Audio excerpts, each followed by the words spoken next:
assembled here for the youth parliament, and this is a mock parliament. So respected honorable members, you all are welcome for this youth parliament, and on behalf of the management and the principal, that is myself, of Aarya Public School, I all congratulate for being a part of the biggest democracy of the world. Thank you very much, and we'll start with the mock parliament.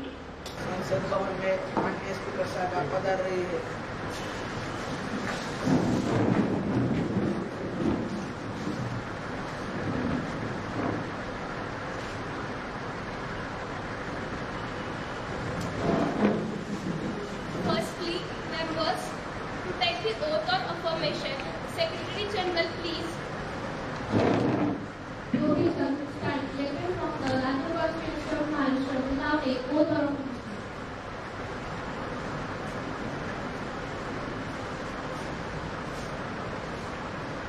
Sir, do you want to take oath or affirmation? Oath, please. Which language would you like to take? In Marathi, please. मी गोपीचंद लोकसभा सदस्य म्हणून निवडून आल्याने परमेश्वरास म्हणून शपथ घेतो की विधीद्वारा स्थापित भारतीय संविधान प्रति अनन्य श्रद्धा व निष्ठा, भारतीय सार्वभौमत्व आणि भारतीय एकत्वतेचे निर्धार रक्षण करेल आणि मला मिळालेले कर्तव्य मी देखील पार पाडेल. Members, as we meet today, it is my sad duty to inform the House about the death of our former colleague, Sri Suresh Chandra. Sri Suresh Chandra was an agriculturalist by profession and worked in rural areas, devoting his energy and time for the welfare of agricultural laborers and the backward classes. He was president of Mazdoor Sabha, Mirzapur. He was an effective orator and an able parliament, and took a keen interest in the proceeding of House. He passed away at New Delhi on 30th June 1985 at the age of 35. It has been deeply fond by all. He was a young man from the family of a freedom fighter, and whose father had made a name for himself, and the tradition was carried by the family. He was with us to the very last moment, and he seemed to be well and happy. Therefore, the shock of passing away was all the worry. He had a bright future before him. I would like to extend my deep condolence to his family. And he was a good agriculturist. He was a good leader and a good politician. Due to his sudden death, I am feeling very sad. I wish a leader like him should born again. The House may stand in silence for a while to express our deep sorrow.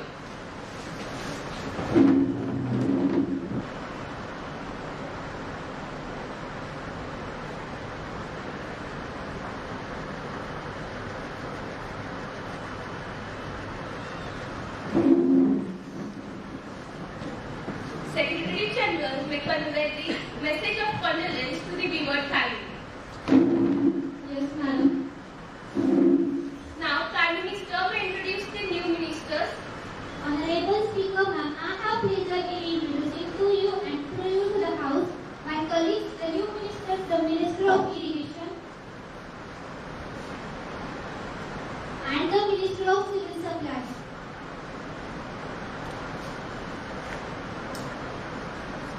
Now, we will start with question number 101, Srimati Smita.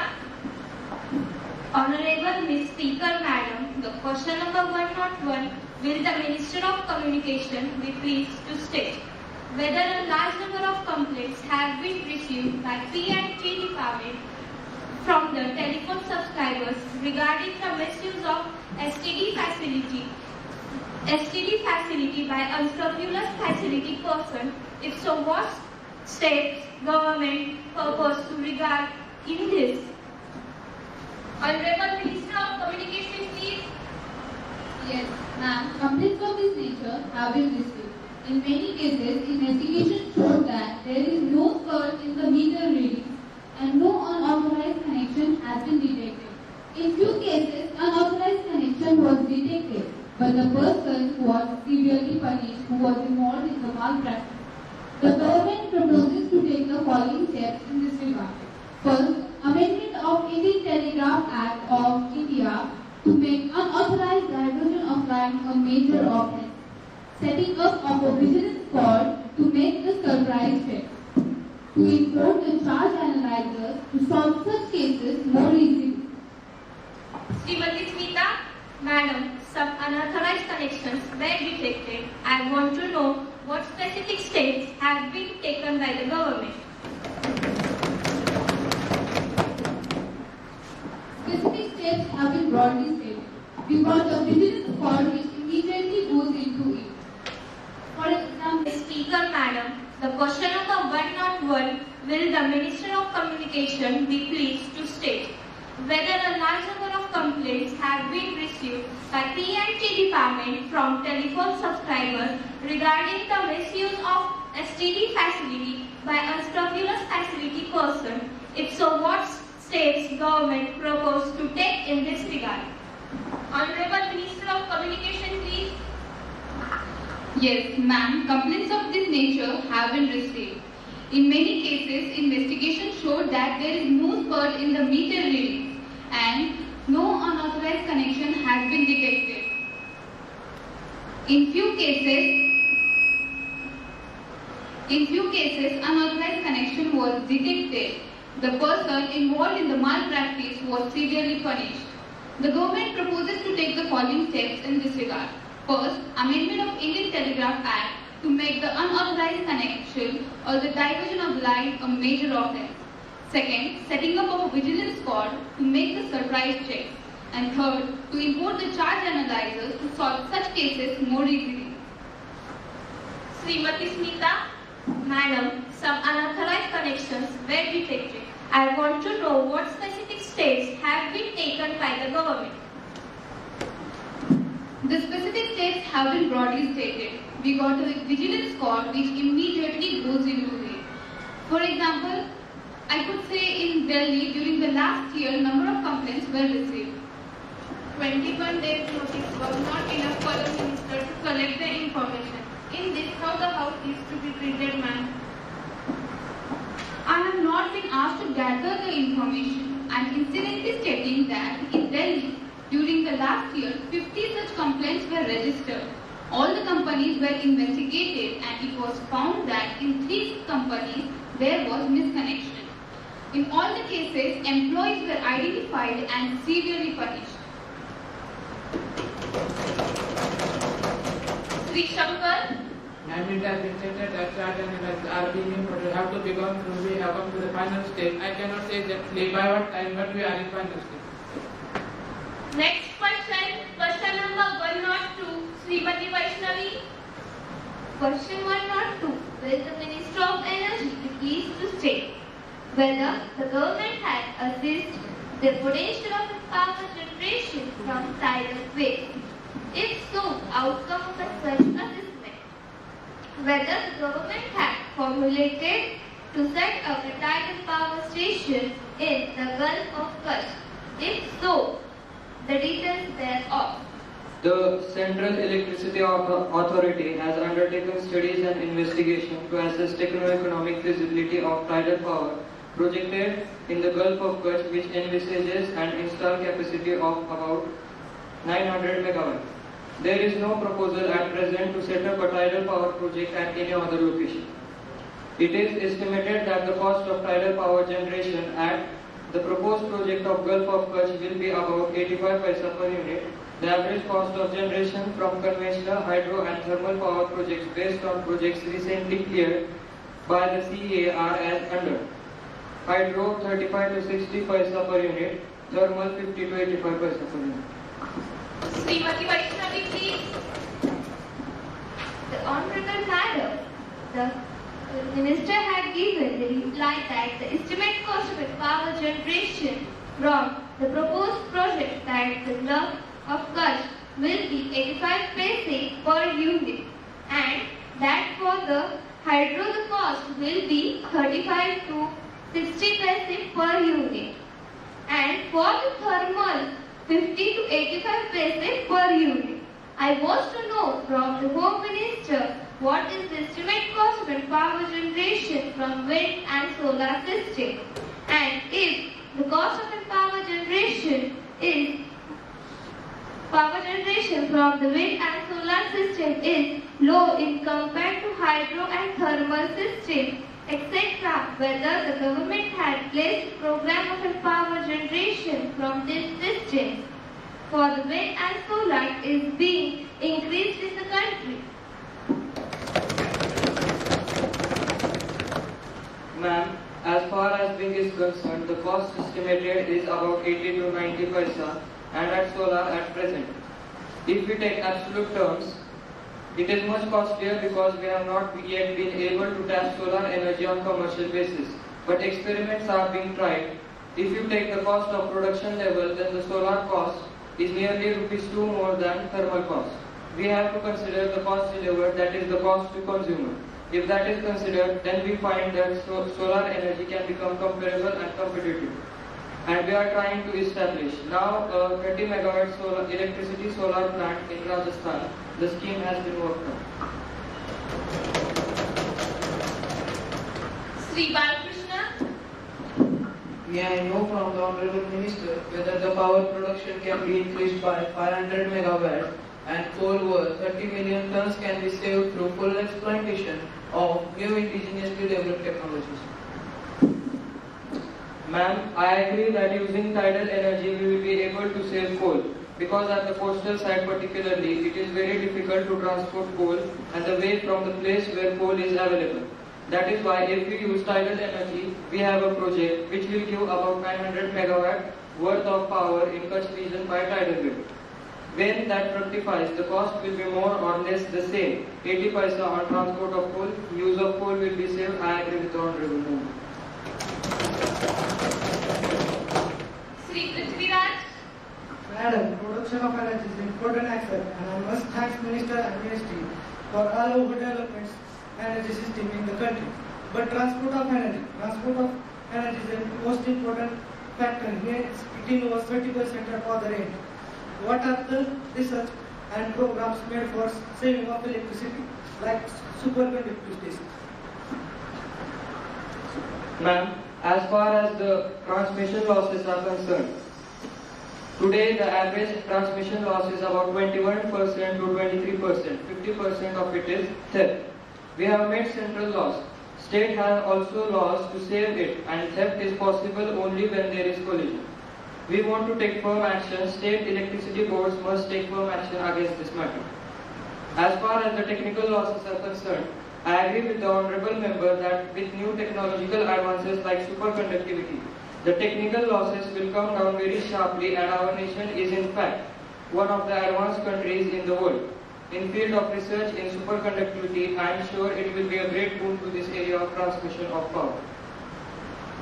Next question, question number 103, Srimati Lata.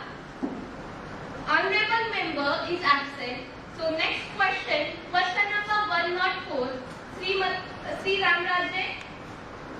Honorable Speaker Madam, will the Minister of Food and Civil Supplies please state to the latest position of food grain reserve in the country, whether keeping in view the present drought situation, the government have adequate stock of food grain reserve to meet the requirements of country. If no, what are the stocks to fulfill this deficit and deal the situation? Honorable Minister for Food and Civil Supplies, please. Honorable Speaker Madam, the total stock of the food grain with the public agencies on 1st January 1988 was estimated at 14.40 million tons. The stock available are adequate to meet the present requirement of the public distribution system. Further, the government is also keeping open the option to import food grain. Sri Ramraje. Honorable Speaker Madam, is it a fact that the reserve of food grain have declined from 23 million tons to 15 million tons during the month of July 1987? If so, what are the stocks to fulfill this deficit of food grain reserve? Is there any target fixed for rice and wheat during Rabi season? Honorable Speaker Madam, as per the availability of this food grain is concerned, the requirement of the buffer stock policy is 21.1 million tons. Against that 14 million tons food is available in our buffer stock policy and 6 million tons is only shortfall. This will offset in next Rabi season. Sri Samvidhan. Honorable Madam, I would like to know whether because of the shortage of stock in food grains has been the government supplied wheat and rice which is not good for human consumption, and thus such stores have been received from certain states and complaints were made to the government. Has it been noticed by the government and what steps have you taken in this matter? Honorable Madam, the Honorable Member has supplied this information. I will look into it. Honorable Madam, he may be having the information with him because this is connected with the shortage of food. Honorable Madam, the Honorable Member has supplied this information. I am not aware about this complaint. You have supplied this information. I will definitely look into it. Honorable Madam, this supply of broken food grains will definitely damage the health of people because it is a very serious matter and you must direct the government to ensure that this is not repeated. Yes, would the minister like to say anything regarding this? Honorable Madam, the government is fully committed to safeguarding the health of the people of the nation. I assure you that all steps are being taken to ensure that the good quality of food grain are supplied through the distribution system. Next question number 105, Srimati Meenakshi. Honorable Madam, question number 105, will the Minister of Tourism be pleased to state the foreign exchange earnings from tourists from last 3 years year-wise and the names of the top 5 countries on the point of view of tourist arrivals in India? Honorable Member of Tourism. Honorable Madam, the estimated foreign exchange earning from tourism during last 3 years is this way. In 1984, 1,300 crore. In 1985 to 86, 1,460 crore. And in 1986 to 87, 1,700 crore. And the 5 countries top in terms of tourist arrival in India during last 3 years are UK, USA, Pakistan, Bangladesh and Sri Lanka. Srimati Meenakshi. What is the number of tourist arrivals from different countries with foreign exchange in the matter of tourist arrivals? Honorable Minister. Honorable Madam, in my statement I have given the names of 5 countries travel in India and the foreign exchange from earning from them is in this way: UK 11%, USA 14%. Srimati Swati. Honorable Ms. Speaker, Madam, will the Minister be pleased to state the number of tourists from USSR with foreign exchange earned and what are the major steps taken by the government to attract more tourists to India? Recently with USSR, many steps have been taken at different levels for the exchange promotion. I do not have the exact figure, but last year we have started the exchange promotion program with USSR to attract more number of tourists from them. And the country-wide estimate of foreign exchange is not available. I will give it as soon as possible.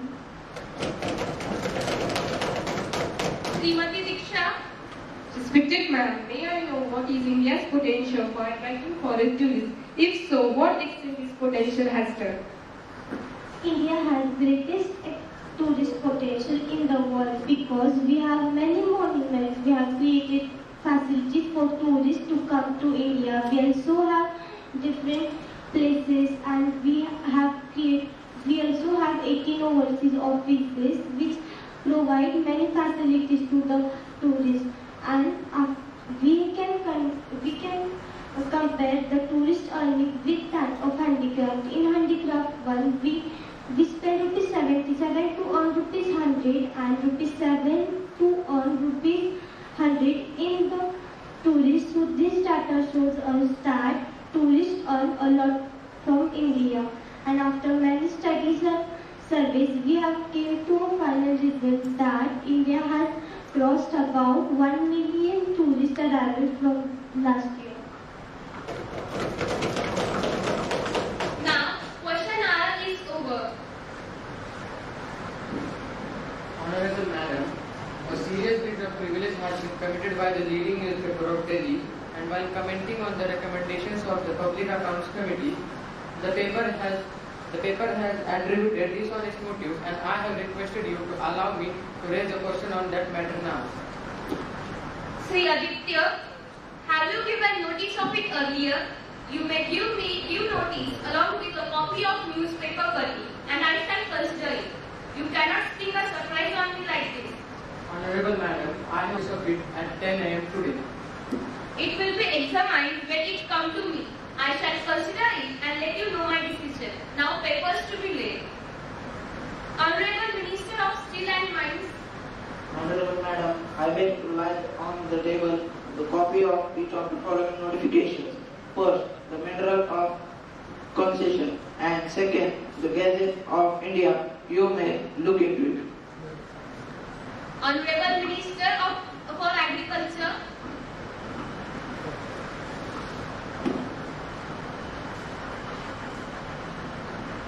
Ma'am, I beg to lay a copy of following papers on table under subsection 1619A of the Companies Act 1956.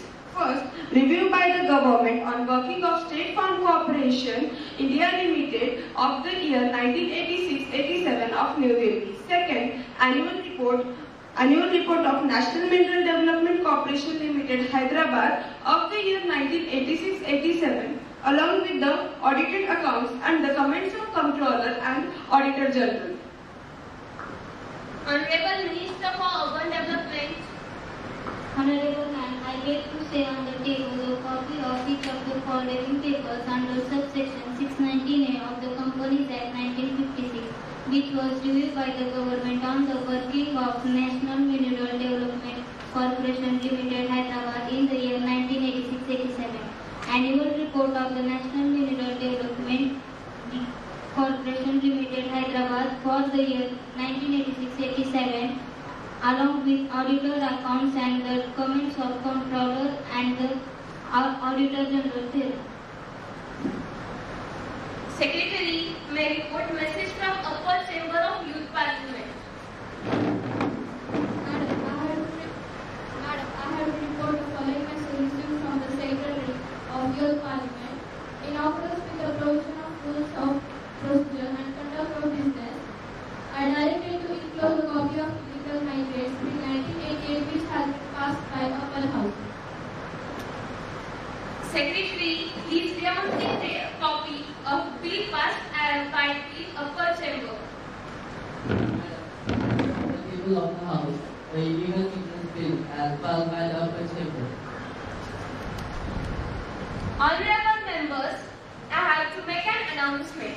On my own behalf of the honorable members of the House, I have a great pleasure to extending our warm welcome to His Excellency Mr. Svet Jacobson, a Speaker of Danish Parliament, and the honorable members of the Danish Parliament delegation who are on his visit to India as our honored guest. The other honorable members of the delegation are Mr. Koen Ostergaard, a Deputy Speaker, Ms. Lily, also a Deputy Speaker, and Mr. Paul, also a Deputy Speaker. It is very high-powered delegation. The delegation arrived on Sunday, August 1988. They are now seated in the special box. We wish them a happy and fruitful stay in our country.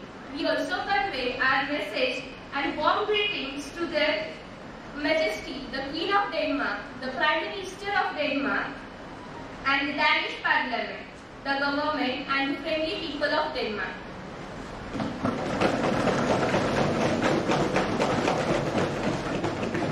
Now let us take the calling attention motion.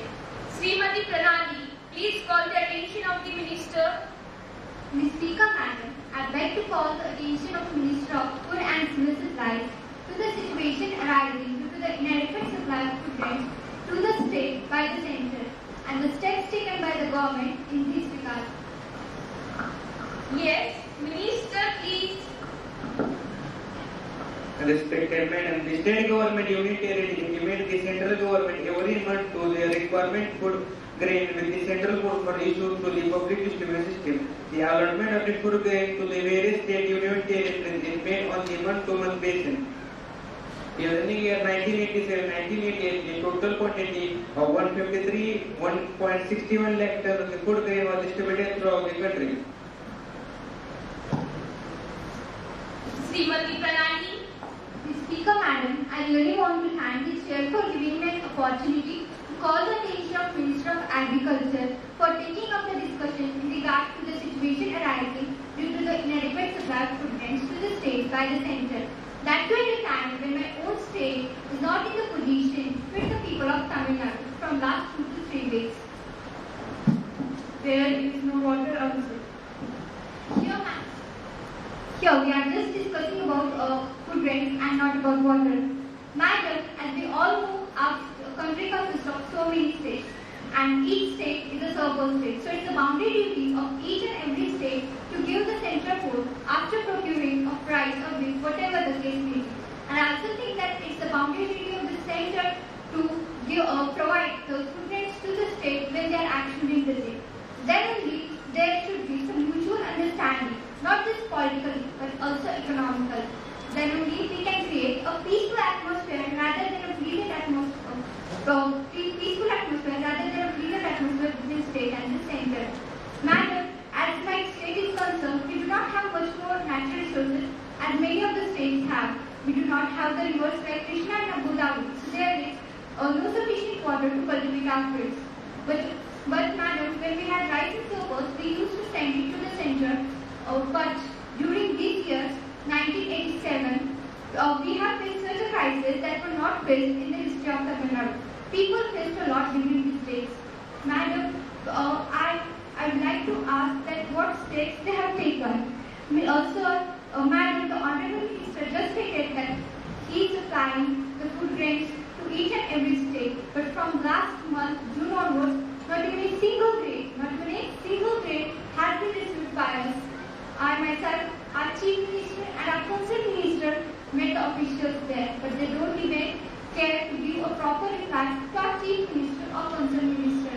It's just state of affairs. Madam, I want to know from the Minister concerned that what steps they have taken when we have repeatedly asked for the 80,000 tons of rice to be sent. 25 days have passed, but not even a single grain has been received by us.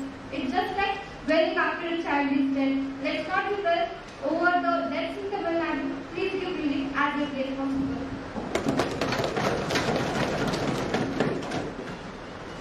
Mr. Nanurajay. Honorable Speaker Madam, may I draw the attention of Honorable Minister to the problem of different states. I only want to ask some basic questions. You know that Maharashtra has always cooperated for procurement and they never failed in contribution to central food. Particularly in regard to sugar, you must be aware that how much we produce and how much we have contributed. My next point is that in Maharashtra, today the situation of rice is becoming precarious. Also, ration allocation in Bombay has reduced to half and in villages it has reduced to 25% of how much they were getting. The question I want to ask is why it was reduced and when they will get as much they were getting previously. Mr. Shiv Shankar. Honorable Speaker Madam, the first question I have to ask that is the complaints are coming in large and large number from the state and from the consumers that the food supply from the FCI is not good for human consumption. There is something rotten from the FCI and I would like to tell the food ministry that you should see this matter seriously and solve the consumer's problem. This was the first point I have made. The second point I have made that is in 1987 the food ministry which is present in the table of the dais to solve unstarted question on the allocation of food from the central board. Going in the figure, every state have get the less amount of food from actual allotment. This have been continuously for 3 years. The central government allows the food, but then it have no meaning whatever. The third point I have to make that is, as per his statement, that he is telling all that is true. I didn't want to contradict, but going in the figure in the Tamil Nadu in 1954-55, the procurement was about 5 lakh odd tons, and the last year the procurement was only about 20 to 30,000 tons. Maybe the number is about lakh of tons. Then also he started that the public distribution system of Tamil Nadu is one of the best. And he also started that the Tamil Nadu government has average distribution of 30,000 tons of the rice. I didn't get the figure that if 30,000 tons of rice is supplied per year, the average come about 3,60,000 tons.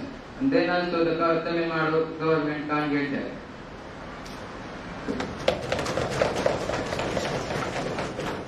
Srimati Diksha. Respected Madam, the food situation is so great in Kerala that collapse the public distribution system. So several states has imposed restriction movement on grains. The corporation has approached the central government for permission should be granted for exchange of cash crops with foreign goods. Out of this, people have to suffer from food grains also. Honorable Minister, please. Honorable Madam, I have listened carefully to the point raised by the Honorable Member to this House on subject of distribution of the food grain to the state by the central for the public distribution system. I have due to concurrent hardship being faced by some states by due to drought, failure of monsoon and by natural calamities.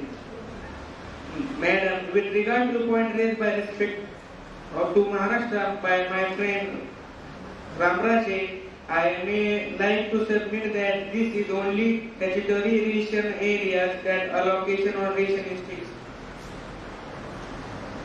Honorable Minister of Labour, please introduce the bill.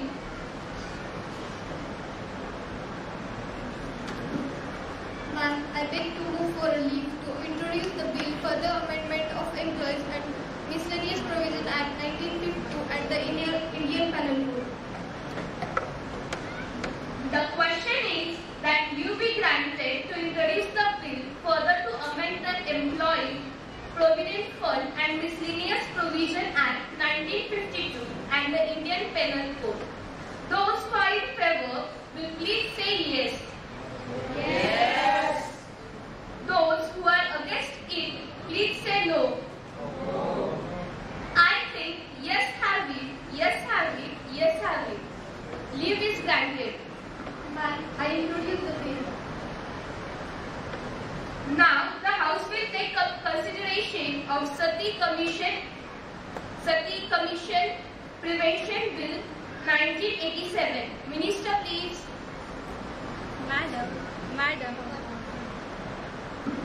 Madam, the House is aware of the crime of sati recently committed in the village of our country. Although the offence of attempt to commit suicide is contained in section 309 of the Indian Penal Code, and also it has been contained by various courts to include the commission of sati.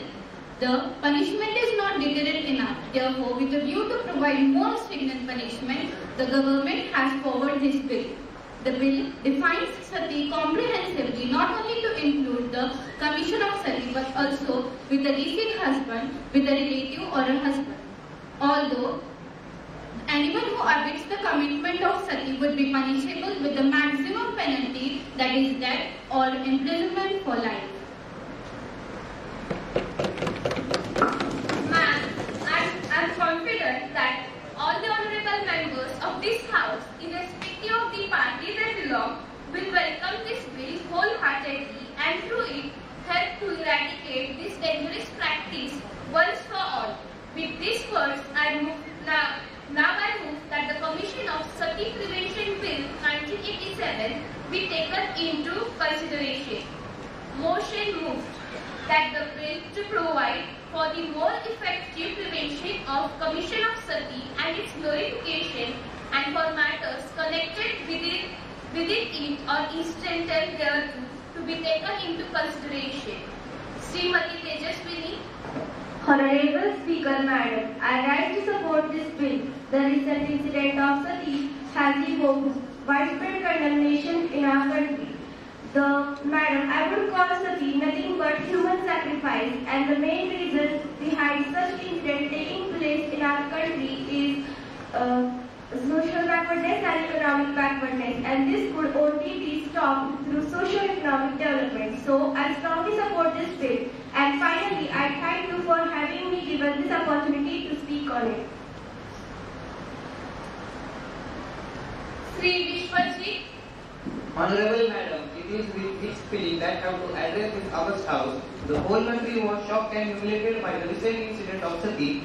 There were women's movements throughout the country demanding prevention of this type of crime, and my party was in the forefront of these issues. It was only after this strong reaction from the people that government has been forced to bring in this legislation. But madam, what is painful is that the legislation which they have brought forward now is full of flaws and have been drafted without consulting any of the women's organizations who are in a better position to give valuable suggestions, as they have done a lot of work in this field.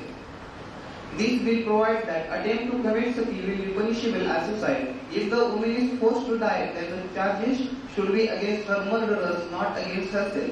But that is exactly what this bill has done. So this is my objection against the bill. The bill gives the power to the collector or DM to prevent offence related to sati. The village authority who are there in the area itself should also be empowered with necessary authority to prevent such offence if the law has to be efficiently implemented.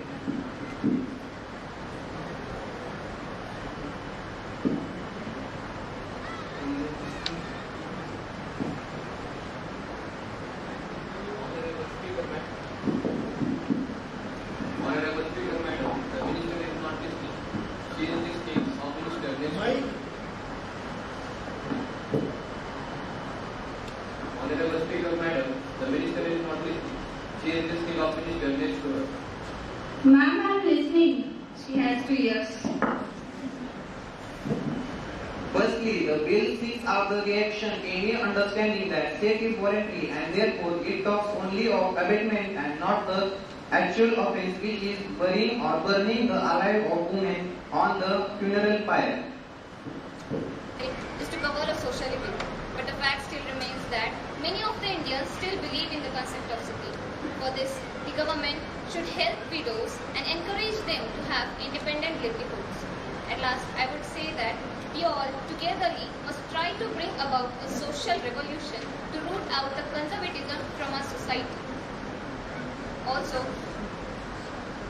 This party, Honorable Ms. Speaker Madam, I thank you for giving me an opportunity to participate in this debate. I will not go in different aspects of sati because the learned speakers have already dealt with it at large. The only thing I would like to point out through this bill is to cover the social event.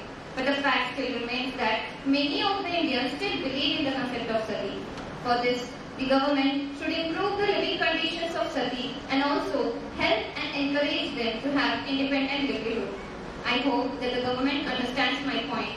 At last, I would say that we all, irrespective of our gender, religion, caste, should join our hands against of sati and work towards it.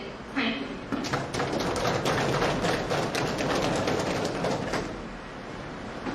Sri Rajbardhan. Honorable Speaker, Madam, I have my head in shame that in the year 1987, when we are planning to take our country into the 21st century, are we going to pass this type of bill? Are we going back to the 19th century instead of marching to the 21st century? The steps taken by Rajaram Mohan Roy in 1829 are required to be taken against in 1987. My opinion is the real cause behind the practice of sale. The purpose is getting the property and wealth of the widow.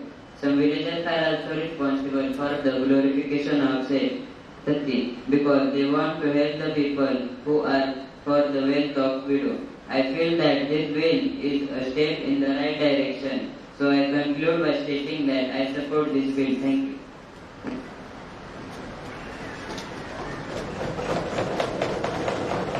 Minister for Human Resource Development.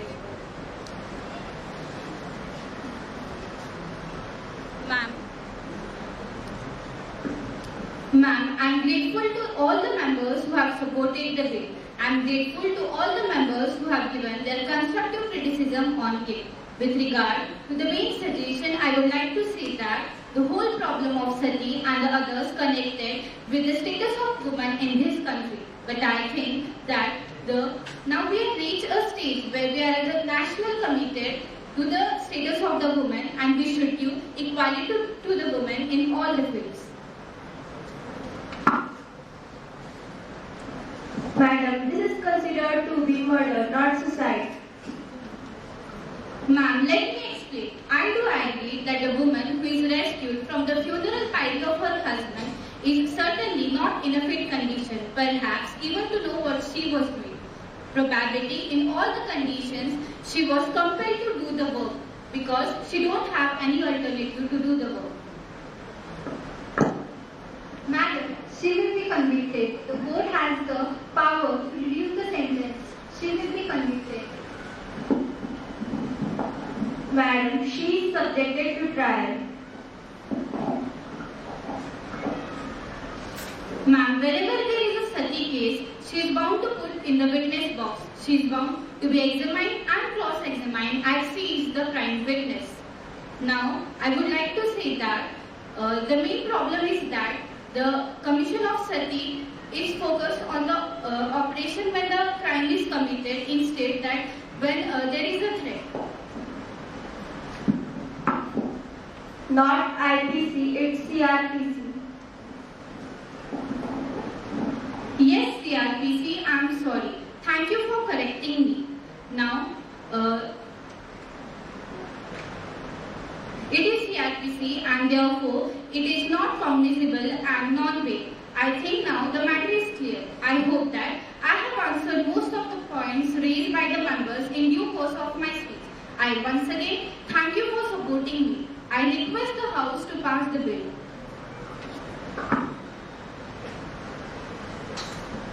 The question is that this bill to provide for more effective prevention of the commission of sati and its glorification and for matters connected therewith or incidental thereto be taken into consideration.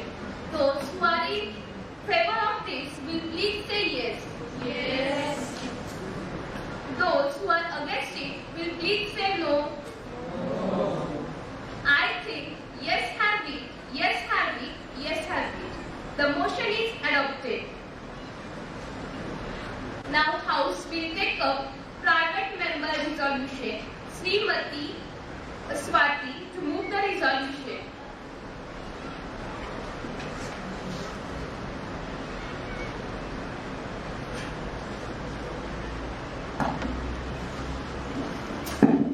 Honorable Speaker, Madam, I move the following resolution. This House recommends that the government should take major steps against the drug addictions and make institutional arrangements for rehabilitation of the drug addicts. Madam, drug addiction is one of the greatest problems confronting our country today. It is weakening and destroying out the youth of our country. You will be shocked to learn that in Bombay, unsuspected innocent children are made drug addicts by inserting drugs into the sweets. This problem has to be tackled by the government on different fronts. For this, I place the following suggestions. First, there should be coordinated action among the different ministers of the government, such as that of Home Affairs, Finance, Welfare, and Law and Health. The second is, the existing penalty against this law is too less. In this business, crores are earned in the matter of hours. But considering the damage they cause to society, a rupees 2 lakh penalty or a sentence or a few years sentence is not enough. The government should make the punishment more severe. The third is, the Minister of Home Affairs should ensure that the drugs are not smuggled into the international boundaries of our country. Also, the government should mount adequate number of advertisement campaigns through the exhibitions, radios, TVs, hoardings, etc. The people have to be made educated and aware of the dangers of the drug addiction. Thank you. Srimati Yashodhara.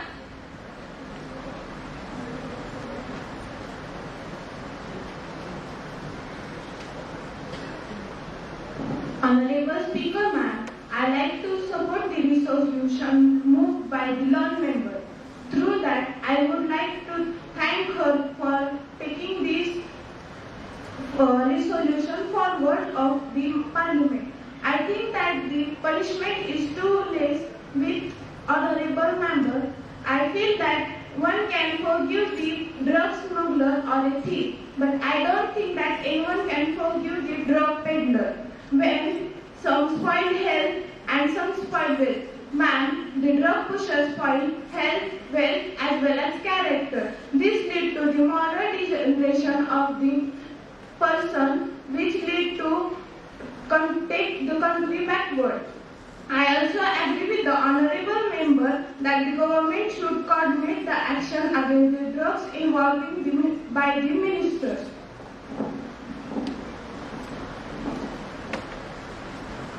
Madam, at the very outset, I thank Srimati Swati for bringing into focus through this resolution the enormity of the problem of drug addiction. As time allotted for this debate is running out, I will not take much more time of the House. I would like to put forward two suggestions. One is that the government should recognize that the problem organizations should be set, and also more counseling centers run by the voluntary organizations should be set up. I would also like to refer what Srimati Swati said about the role of media, that and also the over-jealousness on the part of media may only lead to take people to take more drugs. And also, normally, I would like to say one thing about the spread of this menace, that there are four categories of persons: the producer, the transporter, and the actual consumers who are involved. Normally, it is the street peddler who is apprehended, tried, and punished, and the other two categories of persons, the producer and the transporter, are allowed to go scot-free because they are visible. And I hope that the government will take steps to prevent this state of affairs and also ensure that the first two categories of persons, the transporter and the producer, are also arrested and punished. I hope that the government will look into the problem with gravity it deserves.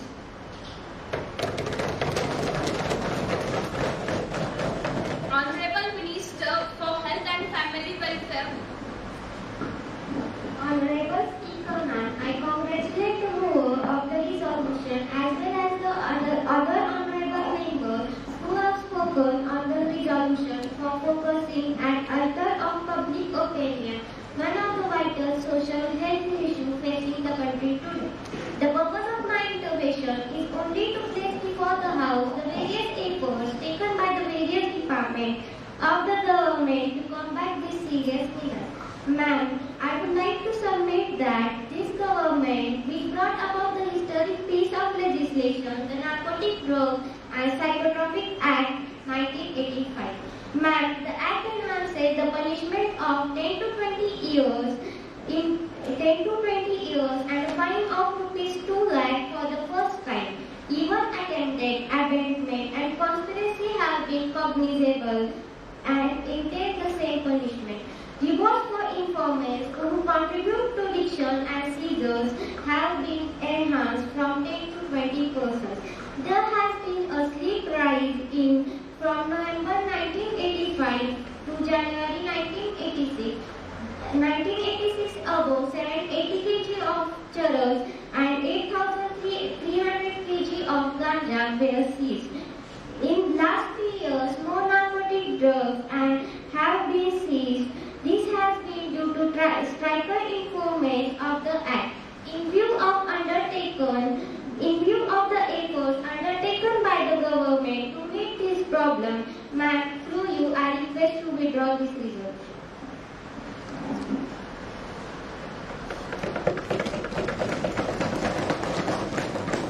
Srimati Swati.